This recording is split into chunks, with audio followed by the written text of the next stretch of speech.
l'Église chrétienne Maranatha est présente dans des nations de tous les continents de la planète.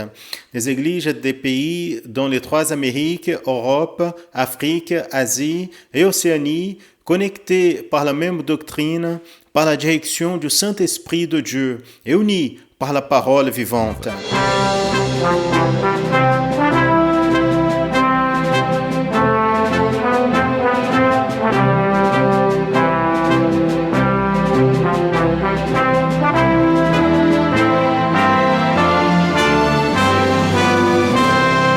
Des frères et sœurs de toutes les parties du monde participent d'un même culte, ensemble dans un même corps et dans un même esprit. À travers le système de transmission, les membres de l'Église chrétienne Maranatha de toute la planète vivent un moment d'unité et de communion, comme l'ont vécu les Hébreux à leur sortie d'Égypte et les disciples avec le Seigneur Jésus à la veille de sa mort à la croix du Calvaire. Des personnes de toutes les parties du monde sont touchées par l'Évangile éternel et par le message du retour imminent du Seigneur Jésus.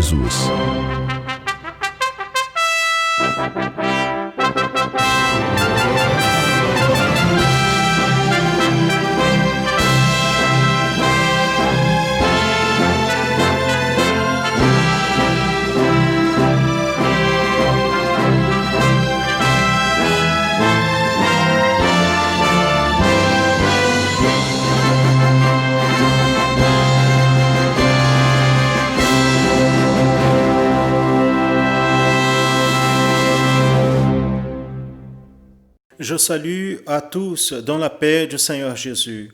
Nous sommes en train de commencer une édition de plus de la programmation de l'Église chrétienne Maranatha en annonçant l'Évangile éternel. Soyez bienvenus à cette programmation qui est préparée spécialement pour vous et pour votre famille. Et dans la programmation d'aujourd'hui, dans le volet Leçon du Manaïm, les pasteurs Daniel Moreira et Serge Souza, encore dans la thématique Le Seigneur Jésus et l'Ancien Testament, vont parler sur les révélations à propos du Seigneur Jésus dans le tabernacle. Et dans la partie accessibilité, la docteure Marine Amin va nous parler du développement de l'autonomie dans des enfants et adolescents aveugles. Dans le tableau Parfaite louange, la professeure Janine Zoumak va nous présenter encore des participations des enfants et adolescents et enseigner de manière simplifiée de jouer la louange Viens vers le milieu.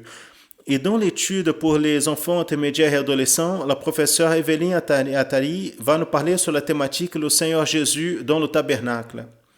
Mais avant, nous allons connaître le Manaïm de Florianopolis dans l'état de Santa Catarina. Le Manaïm de Florianopolis est situé dans la ville de Palhoça, à 30 km de la capitale de l'État. C'est un de nos Manaïm acquis plus récemment, dans l'année de 2017. Dans la même année, il a commencé à fonctionner, même s'il est dans le début de son processus d'agrandissement. Les images montrent la beauté du lieu encerclé par le verre, avec une aire de 2500 m², l'aire construite de 1500 m². Le Manaïm peut recevoir 300 participants dans les événements et séminaires. Après les belles images du Manaïm de Florianopolis qui ont été enregistrées avant la pandémie, assistez au tableau Les Sons du Manaïm.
abraço fraterno às Une igrejas. salutation fraternelle aux églises de l'État de Santa Catarina.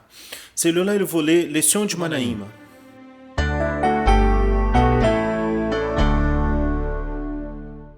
Que Dieu bénisse à tous, dans la paix du Seigneur. Pasteur Sergio, la paix du Seigneur, la paix du Seigneur. Il est toujours un privilège de compter avec votre audience. Le Seigneur Dieu a une bénédiction pour votre vie. Nous avons reçu divers messages venus de plusieurs parties du monde avec des témoignages et commentaires sur la programmation en annonçant l'évangile éternel. Et vous aussi, vous pouvez participer. Vous pouvez voir ici à l'écran le QR code. Vous pouvez pointer la caméra de votre smartphone dans ce code et vous allez être dirigé vers un numéro WhatsApp à partir duquel vous pouvez nous envoyer des messages, une suggestion, un témoignage ou une expérience. Participez. Envoyez votre expérience, votre suggestion, votre question. Nous allons citer quelques messages que nous avons reçus la semaine dernière. Silas, de la ville d'Abreu Moreira, de Rio de Janeiro, il nous a écrit: aujourd'hui, nous nous reposons, Seigneur Jésus, pas pour avoir une meilleure vie ici, ni pour avoir des richesses ici, et non que les avoirs soient empêchés, mais il rajoute: nous nous reposons dans le prophétique, qui est le retour du Seigneur Jésus, Maranatha. Michel, de Vitoria, dans l'état du Espírito Santo, et elle nous a écrit: j'appartiens à cette œuvre merveilleuse il y a 35 ans déjà. Je suis émerveillé à voir le perfectionnement que le Saint-Esprit fait à chaque jour en nous apportant la joie pour mon cœur. Aussi de Ilhéus, Recife et Pernambuco, ainsi il dit, et Edileuza. Oh, comment il est merveilleux l'enseignement administré. Je me réveille chaque samedi et assoiffé d'apprendre davantage du Seigneur Jésus. Gloire à Dieu. À chaque programmation, je me sens agracié et en aimant plus ou plus notre Sauveur. Et Wilson dos Reis, de la ville d'Ipatinga, de l'État de Minas Gerais, il nous a écrit: nous sommes émerveillés avec les enseignements sur Jésus à l'Ancien Testament. Nous avons parlé sur Jésus à l'Ancien Testament et le salut, en montrant la richesse prophétique entre les figures de l'Ancien Testament et le ministère du Seigneur Jésus. Aujourd'hui, nous allons continuer à ce sujet, mais maintenant, en parlant sur le tabernacle, nous allons voir les caractéristiques historiques. Et nous pouvons déjà commencer en lisant un texte qui enregistre la manière comme Dieu a parlé la première fois sur le tabernacle, qui se trouve dans le livre d'Exode 25, 8, 9, qui nous dit: ils me feront un sanctuaire et j'habiterai parmi eux, selon tout ce que je te montrerai comme modèle du tabernacle, et pour le modèle de tous ces vases, même ainsi je le ferai. Comme nous avons vu dans les programmations précédentes, Israël venait de sortir de l'Égypte.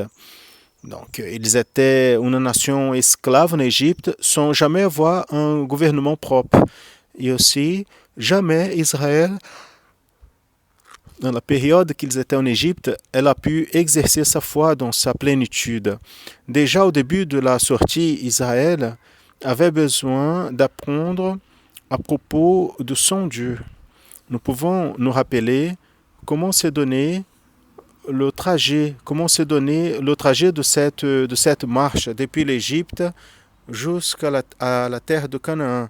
Nous allons présenter ici, faire un voyage jusqu'à cette région, Daniel, du Moyen-Orient ancien. Ils ont quitté l'Égypte, ils ont traversé la mer Rouge de manière merveilleuse,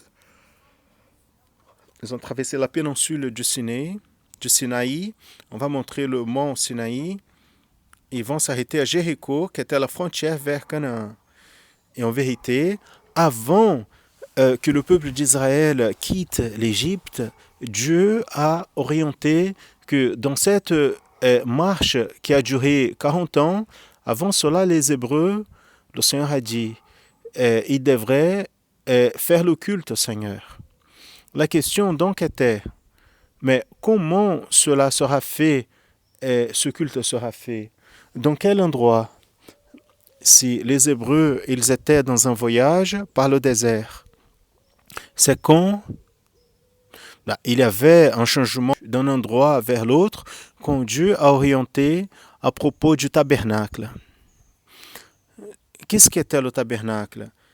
Était une tente, un sanctuaire, une espèce de temple mobile qui était monté et démonté à la mesure que le peuple d'Israël marchait et voyageait vers la terre promise. Nous allons voir ici une figure qui est une illustration du tabernacle et qui nous donne une idée de ce que Dieu a orienté. Vous pouvez voir ici la partie des colonnes en bois, les rideaux, la porte, la partie externe et la tente du tabernacle proprement dit. Et là, nous allons voir, certainement pas aujourd'hui, on n'aura pas le temps, tous les détails autour du tabernacle, tous les détails prophétiques, parce que toutes les caractéristiques des matériaux qu'ils ont utilisés, et tout dans le tabernacle a été révélé par Dieu.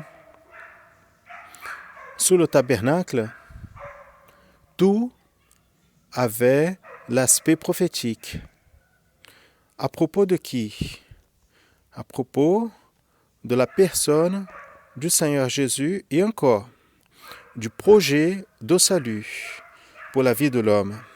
Même pourquoi notre sujet est Jésus à l'Ancien Testament et le salut.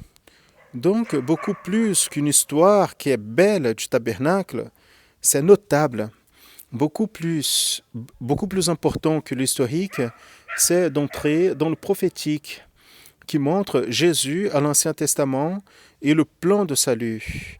Et la manière, comme nous avons déjà dit, n'est-ce pas, dans plusieurs programmations, Jésus à l'Ancien Testament était prophétisé. Mais au Nouveau Testament, il est révélé. Gloire à Dieu.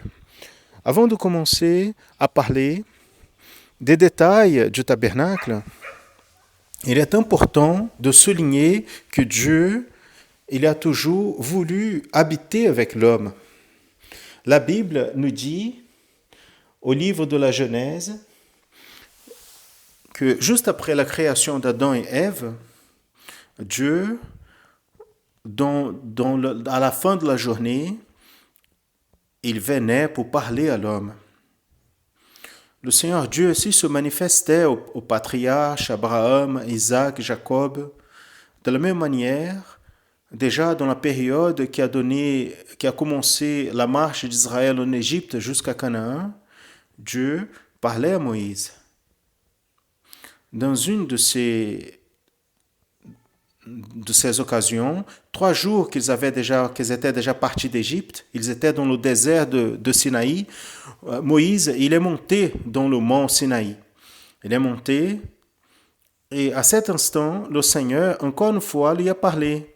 Il a donné plusieurs instructions, comment cela devrait être la marche du peuple de l'Égypte jusqu'à la terre de Canaan. Nous allons montrer aussi ces jours à travers d'un plan qui va nous approcher du mont Sinaï, afin que nous ayons une notion plus précise où se trouve cette montagne.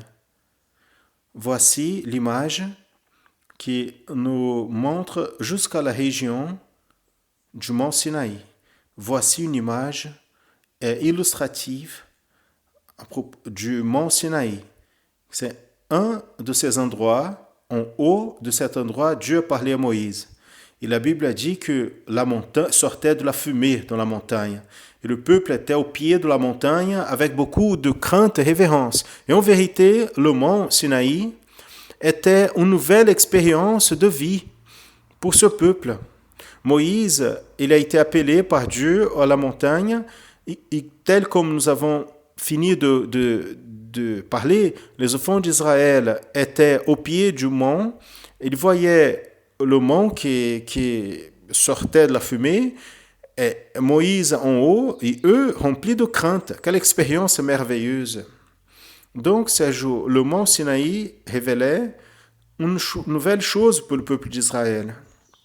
Il confirmait que le Seigneur était le Dieu réel, rempli de gloire, rempli de majesté, rempli d'esplendeur, rempli de pouvoir, et surtout, Dieu qui parlait, qui se révélait.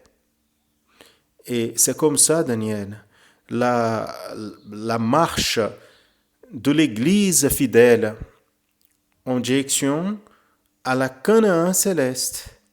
C'est une marche démarquée par un Dieu qui se révèle, qui parle, qui habite au milieu de son peuple. Et cette marche de l'Église fidèle, elle est marquée par les révélations de la parole, des signes, des prodiges.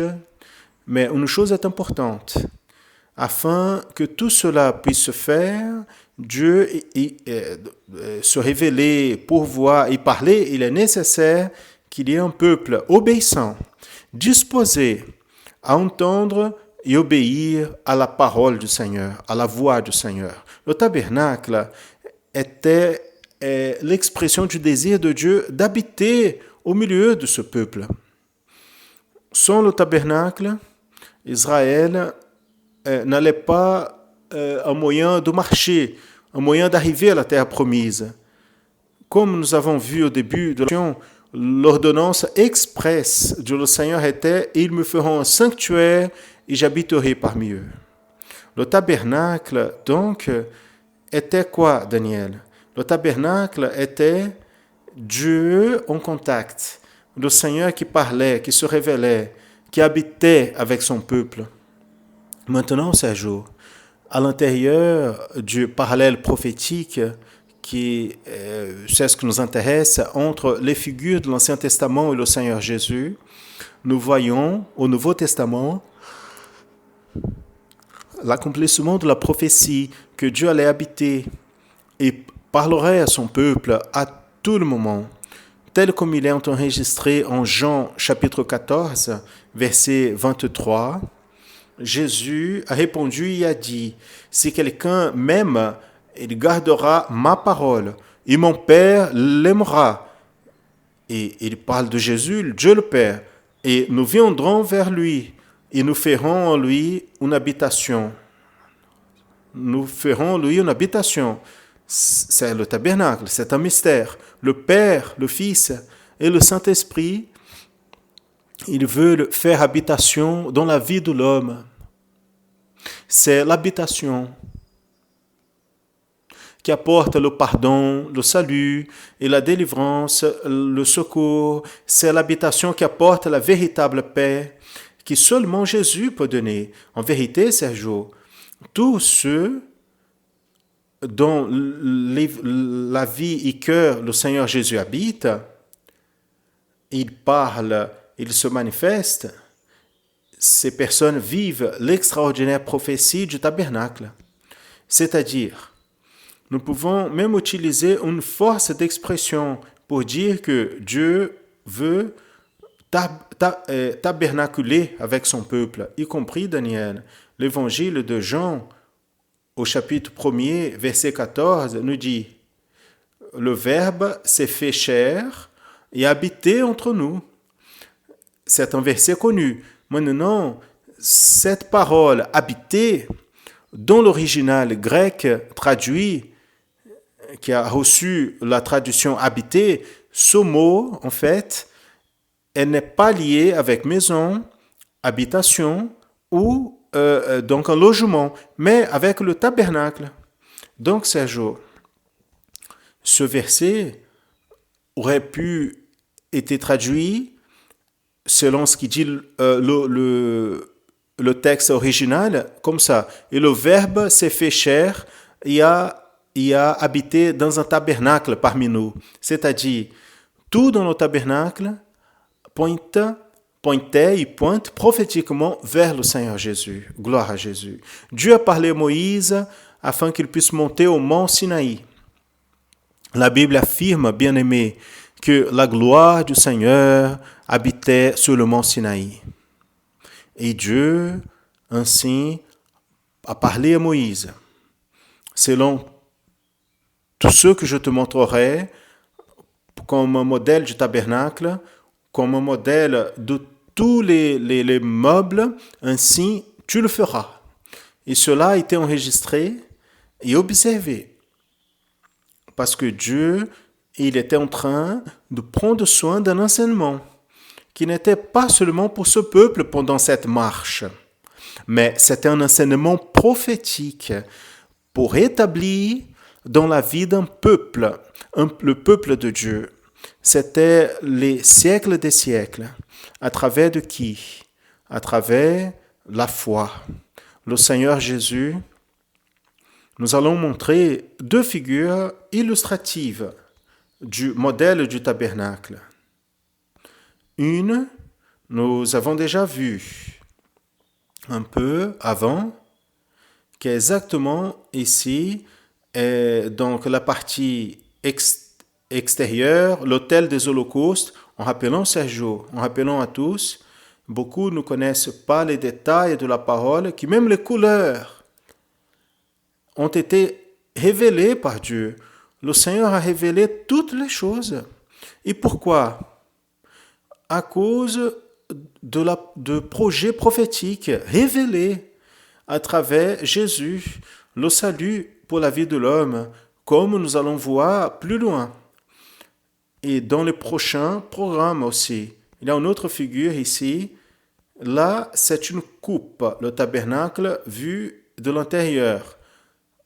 Autour du tabernacle est mis comme Dieu a révélé les tribus d'Israël, les 12 tribus. Donc, cette position dans cette géographie, dans cette localisation que Dieu a révélée, le tabernacle, Sergio, et ceux qui nous assistent, était au centre, c'était le centre de tout. Tout était tourné vers le tabernacle, le candélabre, la table des pains, des propositions, l'arche.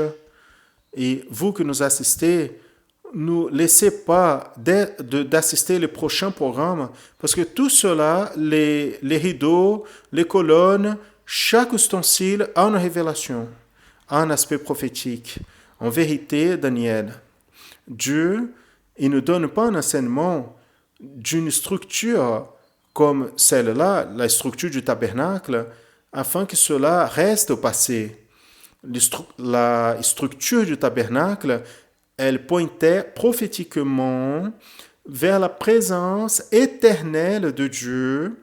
Observez, elle pointait prophétiquement vers la présence éternelle de Dieu dans le sens d'habiter, d'être présent avec l'homme, de faire habitation dans l'homme.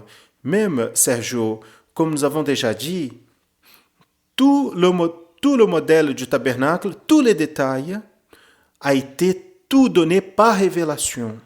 Rien pouvait sortir différemment de la révélation de Dieu. Tout devait être comme Dieu l'avait révélé à Moïse, au mont.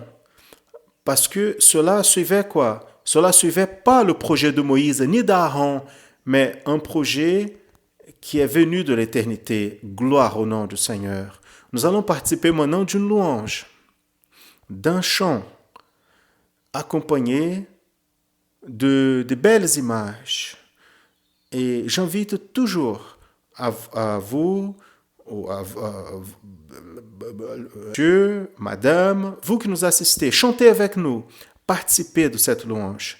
Parce que la louange, elle réjouit le cœur de Dieu.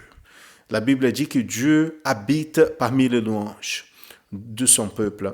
Et où Dieu habite, il y a la bénédiction, la paix, la joie, A l'espérance. bênção, a paz, a alegria, a esperança. Eu sirvo um Deus que é tão bom pra mim. Eu sirvo um Deus que é meu tudo enfim. Eu sirvo um Deus que ao meu lado está. Eu sirvo um Deus que ao céu me levará. Oh, aleluia, nós servimos a um Deus vivo que nos livra do perigo e nos faz assim cantar. Oh, aleluia, nós servimos a um Deus vivo. Ele é rei, ele é amigo, como nosso Deus não há.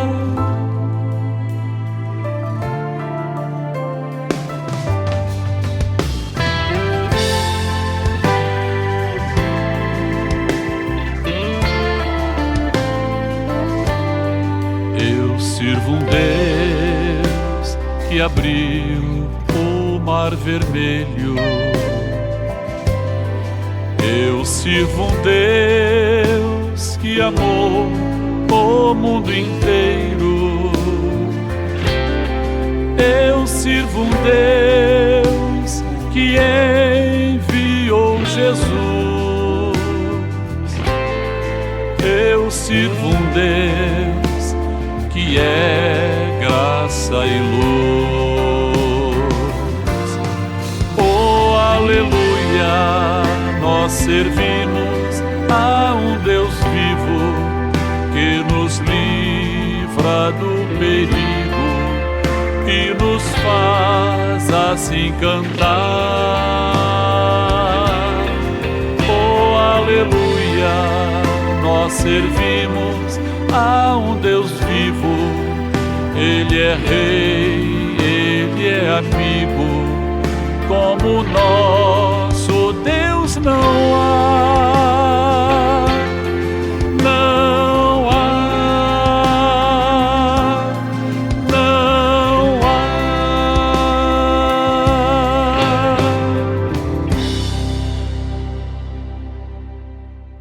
Gloire à Dieu. Loué soit le nom du Seigneur. Béni soit le Seigneur. Jésus, donc, est notre tabernacle. Et la Bible, au Nouveau Testament, il parle des richesses. Quelles richesses? Les richesses de la gloire, des mystères de Dieu, dirigés à l'homme. En disant ainsi, nous allons lire le texte en Colossiens chapitre 1, verset 26 et aussi le verset 28, le mystère qui était occulté depuis tous les siècles et dans toutes les générations et que maintenant a été manifesté à ses saints, lequel Dieu a voulu faire connaître. Quelles sont les richesses, la gloire de ce mystère entre les gentils, qui est Christ en vous, espérance de la gloire. Gloire à Jésus. Au passé, nous sommes en train de voir donc que le tabernacle a été institué afin que Dieu puisse parler à l'homme. De la même manière, maintenant Dieu nous parle parce qu'il est en nous. Il habite comme cette force d'expression que nous utilisons. Il veut tabernaculer avec l'homme. Dieu parle à travers son Saint-Esprit. L'Esprit Saint de Dieu est venu pour faire habitation en nous. Et nous n'avons plus besoin d'un souverain sacrificateur, comme elle était nécessaire au passé dans le service du tabernacle, parce que nous avons maintenant le grand souverain sacrificateur qui est le Seigneur Jésus. Le souverain sacrificateur de la terre était symbolique.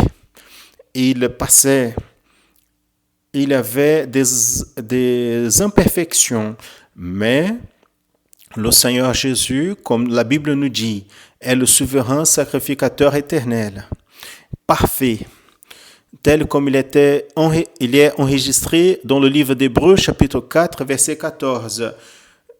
En voyant que nous avons un grand souverain sacrificateur, Jésus, Fils de Dieu, qui est entré dans les cieux,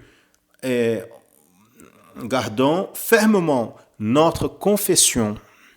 Même pourquoi, Sergio, ce qui est un symbole ou symbologie, c'est quelque chose qui laisse à compléter. Mais quand le Seigneur Jésus est venu, il a établi le tabernacle avec nous à travers son Esprit Saint. Ce n'était plus une symbologie, mais une réalité. Et la réalité, elle est plus grande que la symbologie. Exactement. Même pourquoi la description du tabernacle dans la Bible a été faite par la révélation de Dieu. Et la raison d'être du tabernacle a été Dieu qui parlait au peuple et qui se faisait présent, orienté. Dans le tabernacle, la manifestation de Dieu était faite afin que le peuple puisse comprendre, afin que le peuple puisse connaître la grâce, la miséricorde et le jugement. Nous voyons que tout d'abord, la grâce et la miséricorde de Dieu se manifestaient. C'était son amour, tel comme il est déjà vers le Nouveau Testament, dans la première partie de Marc, chapitre 16, verset 16, qui dit « Celui qui croit en Jésus, celui qui croit et est baptisé sera sauvé. » C'est l'essence de l'amour de Dieu pour la vie de l'homme, révélé dans la vie, dans la mort et dans la résurrection du Seigneur Jésus. Et encore, révélé dans le versement du Saint-Esprit. Cette grâce, cette miséricorde, cet amour de Dieu, tout cela fait référence au salut. Tous ceux qui croient et voient la foi véritable sera sauvé. Donc, il y a aussi le jugement, complété par le texte même de Marc, chapitre 16, verset 16, qui nous dit « Mais celui qui ne croit pas sera condamné. » Pour être délivré du jugement et de la condamnation, il est nécessaire de croire. Et pour avoir le salut, aussi, il est nécessaire de croire. Accepter Jésus comme son sauveur et vivre dans le chemin dirigé par le Saint-Esprit. Le tabernacle, bien-aimé, va au-delà de l'interprétation figurative.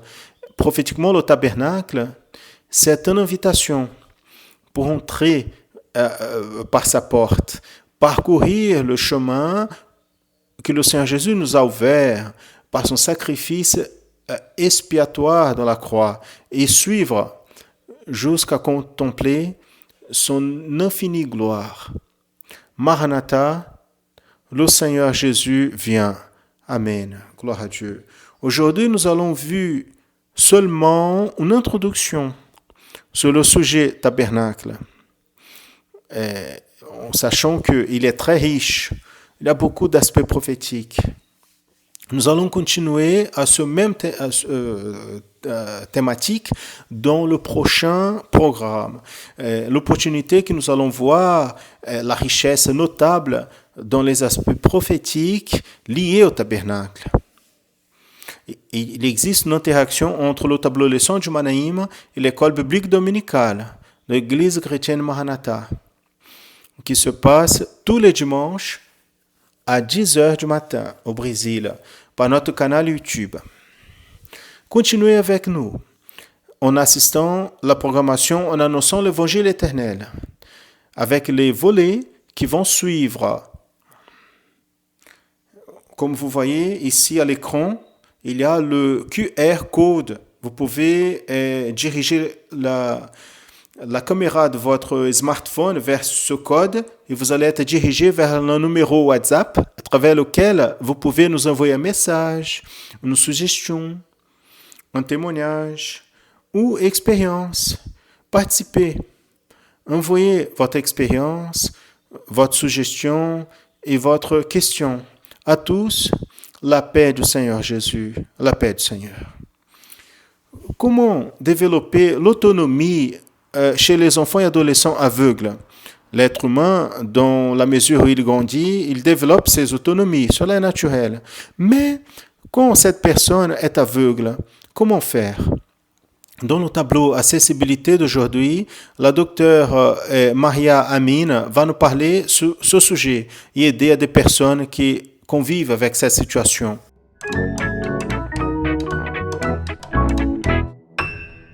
La paix du Seigneur.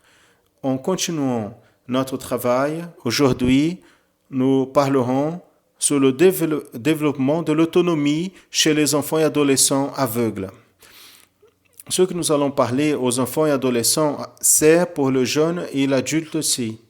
Les enfants avec problèmes visuels, mais cela n'est pas fonctionnel dans le quotidien, c'est-à-dire elles n'arrivent pas à regarder la partie qui fonctionne de leur vision pour marcher, se déplacer dans l'environnement et voir les choses. Et cette réduction visuelle dépend de la luminosité de l'endroit. Comment nous pouvons aider cet enfant à avoir plus d'autonomie dans sa journée? D'abord, utiliser le vocabulaire. Travailler le vocabulaire avec cet enfant en lui donnant la parole et aussi l'objet qu'elle puisse toucher. Pourquoi? Parce que l'enfant qui arrive à voir, elle fait cette association tout le temps de l'objet et avec le nom de l'objet. Elle crée ses hypothèses. L'enfant aveugle, elle n'arrive pas. Si je ne lui donne pas l'objet, si je ne lui donne pas l'opportunité de toucher, sentir, apercevoir, elle ne va pas arriver à associer une image mentale de ce son avec cette image. Aussi parler à cet enfant de l'environnement, décrire l'environnement de sa propre maison en faisant attention à ne pas déplacer les meubles. Si on change, on doit dire à l'enfant de ce changement, mais dans tous les endroits que vous allez avec cet enfant, cet adolescent, la première attitude est de décrire l'environnement, décrire où se trouvent les meubles, où se trouvent les personnes, les couleurs de l'environnement. Beaucoup de fois, les personnes ont peur de parler de couleurs. Ah, mais l'enfant est aveugle, mais elle fait partie d'un monde où les personnes sont visuelles et couleurs sont parlées. Donc, il est important. Nous ne devons pas de restreindre l'information. Au contraire, nous devons augmenter les informations de l'environnement. Donc, quand il y a quelqu'un différent qui entre, on doit avertir l'enfant. Tout ce que vous apercevez avec vos yeux, vous devrez dire à l'enfant afin qu'elle puisse entendre cette information. Une autre fonctionnalité de la journée qui va l'aider à se déplacer, c'est l'orientation et mobilité. Il y a des institutions qui sont spécialisées dans ce domaine, qui vont utiliser l'enfant, vont apprendre l'enfant à utiliser donc le bâton pour qu'après elle puisse l'utiliser aussi. Le bâton identifie la personne aveugle, c'est celle de couleur blanche. Un autre facteur qui est fondamental pour l'autonomie, c'est l'alphabétisation, le braille. Cet enfant doit être encouragé à être alphabétisé en braille. Cela va ouvrir le monde à elle, qui fait toute la différence du point de vue spirituel, social et professionnel. Il vaut le coup. Et les enfants arrivent à être alphabétisés. À l'église, le matériel de l'école biblique dominicale est disponibilisé en braille aussi. Et il suffit de le demander par l'email accessibilité@presbyterio.org.com.br. Donc, il y a le matériel en braille et aussi avec quelques orientations de matériel tactile pour aider dans la compréhension. La Bible, elle peut être sollicitée dans la Société biblique au Brésil. Et dans tous les jours, nous pouvons vous aider avec plus d'orientation.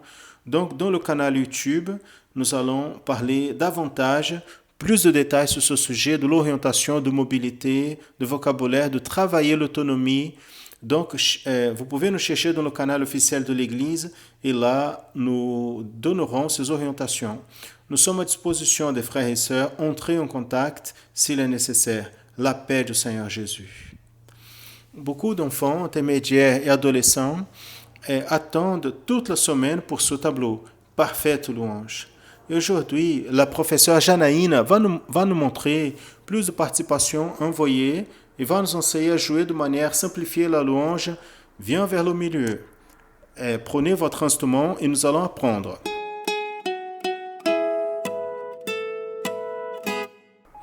Nous saluons les classes et à tous qui nous regardent dans la paix du Seigneur Jésus.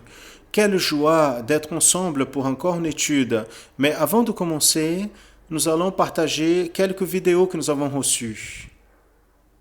Celle-là, c'est la petite bande de Praia da Costa 1, Vila Velha, Espírito Santo.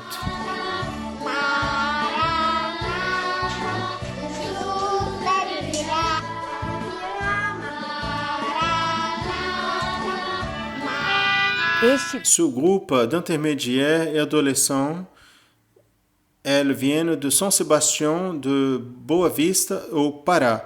Et ils apprennent à jouer l'instrument tous les dimanches dans l'école biblique dominicale.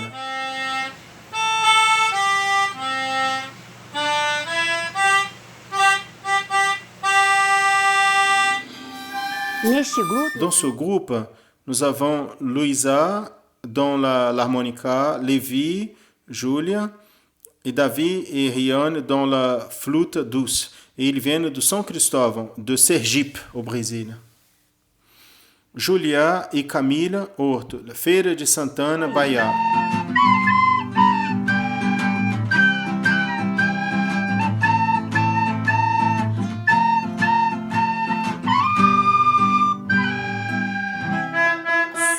Sarah e Isabela, de 10 ans.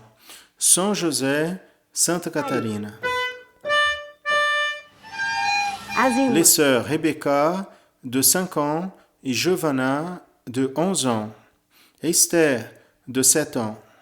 De Unai, Minas Gerais.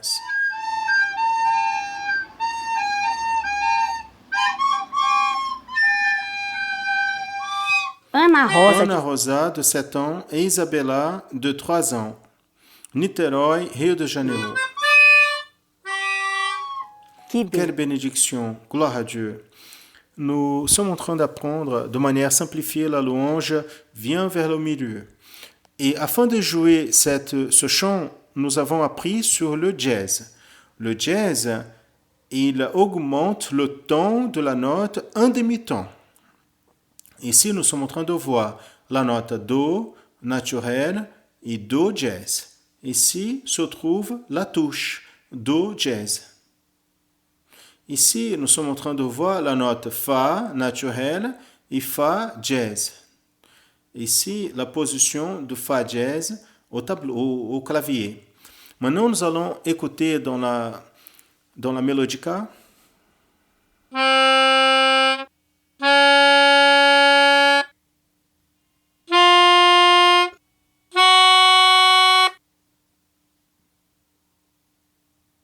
Maintenant, nous allons nous rappeler la partition simplifiée.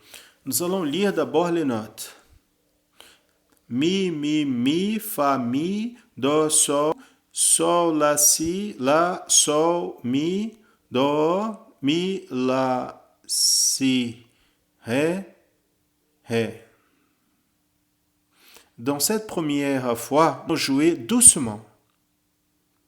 1, 2, 3, 4. 3, 4.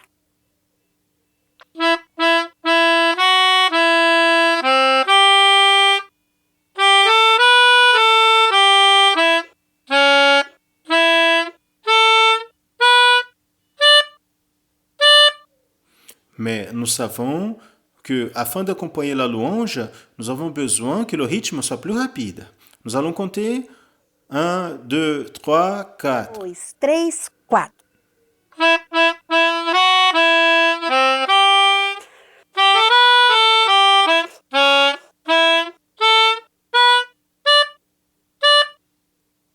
Maintenant, nous allons attendre pour accompagner ensemble avec la Junto com o louange. louvor.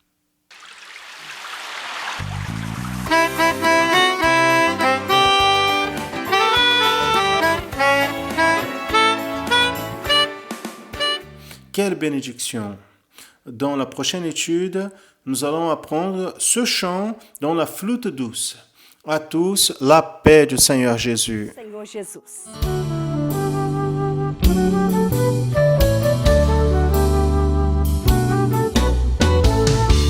Ele virá no meio da noite, o noivo vem buscar a noiva amada. Ele vem pra ir a Nova Jerusalém, resgatará o povo que anda na luz. Os dias são de trevas, eu sei, mas para a igreja brilha a glória de Cristo Jesus. Enche tua candeia, deixa brilhar, deixa o Espírito Santo brilhar. Brilha em nós o Espírito Santo de Deus, nos levando a encontrar com Jesus. Naquele grande dia subirá quem estiver na luz, enche a candeia e brilha o fogo do Senhor.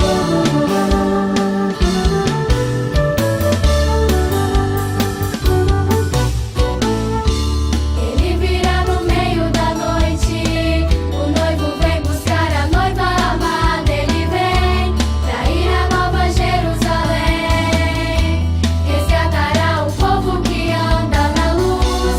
Os dias são de trevas, eu sei, mas para a igreja brilha a glória de Cristo Jesus. Enche tua candeia, deixa brilhar, deixa o Espírito Santo brilhar. Brilha em nós o Espírito Santo de Deus, nos levando a encontrar com Jesus.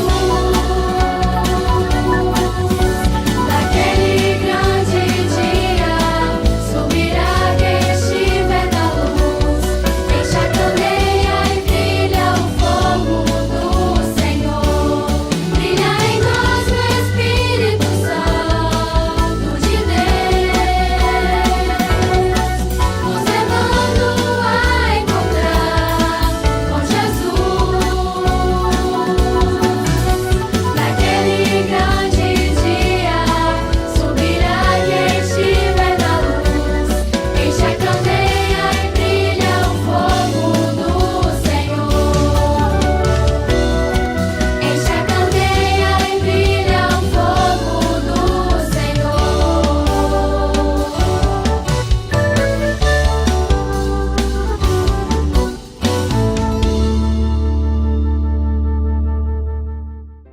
Vous avez déjà appris à votre église sur le tabernacle. Vous savez que nous pouvons voir le Seigneur Jésus révélé dans les détails de cet endroit de culte. Nous allons apprendre plus sur ce sujet aujourd'hui avec la professeure Evelyne Taïj. Minha casa firme está. Nous saluons les enfants et adolescents dans la paix du Seigneur Jésus. La thématique de notre étude aujourd'hui, c'est Jésus révélé dans le tabernacle. Nous allons lire un texte dans le livre d'Exode au chapitre 26 au verset 36 qui nous dit ainsi. Tu feras aussi pour la porte de la tente un rideau en bleu, pourpre et carmésin et lin fin est doublé, l'œuvre de l'artisanat. Dieu, quand il a délivré son peuple d'Égypte, il l'a fait afin qu'il puisse l'adorer et servir comme le seul Dieu. Dans le désert, dans la marche vers la terre promise, Dieu a révélé à Moïse sur la construction du tabernacle, un sanctuaire où Dieu pouvait habiter au milieu de son peuple. Le tabernacle était un endroit de sacrifice et d'adoration à Dieu. Voyez la photo du tabernacle.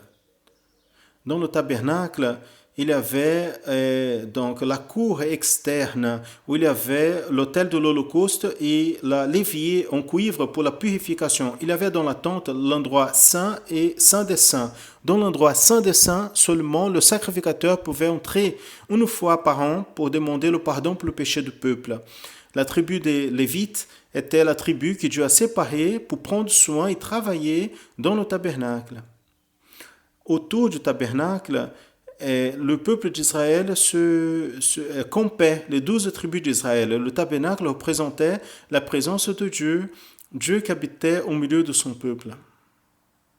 Le tabernacle représente pour nous le Seigneur Jésus, parce que chaque détail du tabernacle a été révélé par Dieu. Moïse, il n'a rien inventé, rien est arrivé de la tête de Moïse, mais tout a été orienté par Dieu. Et chaque partie du tabernacle pointe prophétiquement vers la personne du Seigneur Jésus. Aujourd'hui, nous allons voir sur la porte du tabernacle.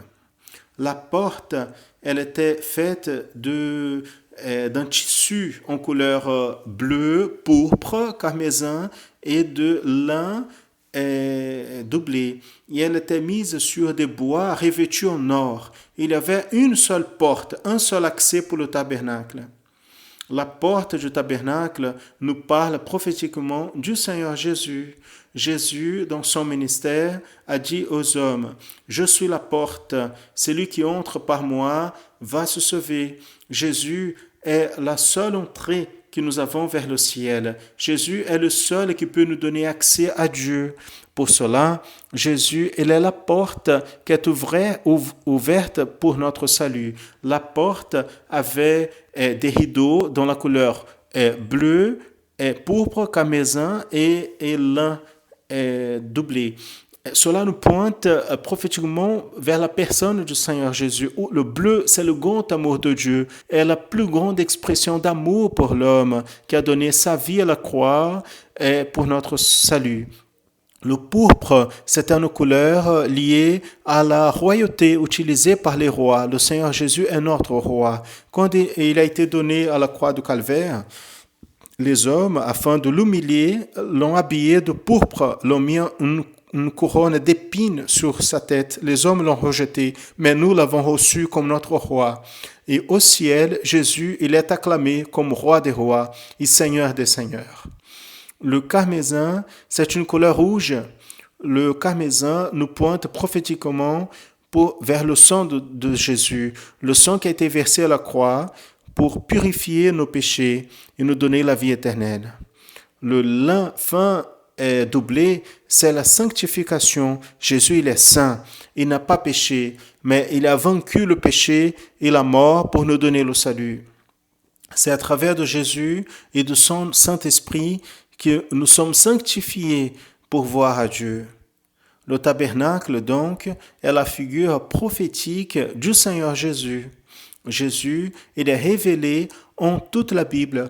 À l'Ancien Testament, nous retrouvons le Seigneur Jésus révélé dans la figure du tabernacle. Aujourd'hui, nous avons appris que Jésus, il est la porte. Comme le tabernacle, il y avait seulement une porte d'accès. Aujourd'hui, nous comprenons que Jésus est la porte vers le ciel. Il est la porte ouverte vers le pardon, vers la communion. Il est la porte ouverte pour nous donner la vie éternelle dans la gloire avec Christ Jésus. La paix du Seigneur à tous. Senhor a todos.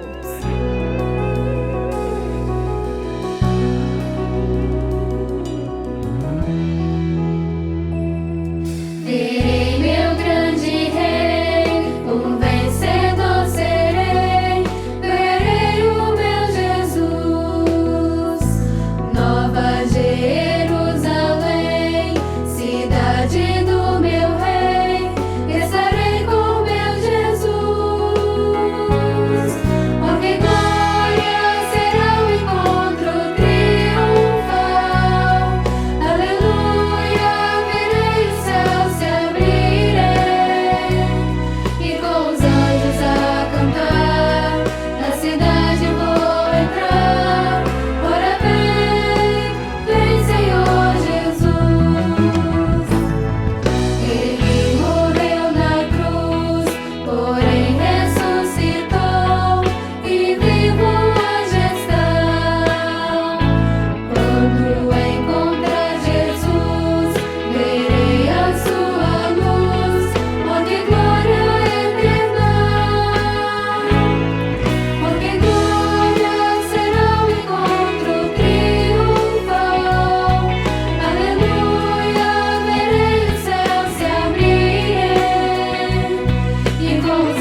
vous avez été touché par le message transmis à travers cette programmation. Vous aimeriez connaître l'Église chrétienne Maranatha. Vous n'avez pas encore eu une expérience réelle avec le Seigneur Dieu. Je veux vous dire que connaître Dieu est beaucoup plus que connaître la théologie ou la philosophie. C'est d'avoir une expérience réelle avec lui. Si vous avez besoin d'une prière ou d'une assistance, appelez à n'importe quelle heure de la journée ou de la nuit pour ce numéro 0800 707 30 76. Ce numéro est exclusif pour l'assistance de tous ceux qui ne sont pas encore membres de l'Église Maranatha et qui ont besoin d'une parole de la part du Seigneur ou une prière. Je veux partager avec vous de notre joie le retour au culte présentiel. Depuis mars de cette année, par une question de soins avec tous les membres de l'Église chrétienne Maranatha, toutes les activités présentielles dans nos églises et Manaïm ont été suspendues. Mais avec les conditions de santé publique plus favorables, dans le dernier samedi, le 5 septembre, les cultes sont revenus à se passer dans notre église, naturellement, en observant tous les soins des autorités de santé. Nous avons des cultes présentiels le samedi et dimanche à 19h et dans les mercredis et jeudi à 19h30. Mais nous allons continuer à transmettre les cultes inédits tous les jours dans notre canal YouTube.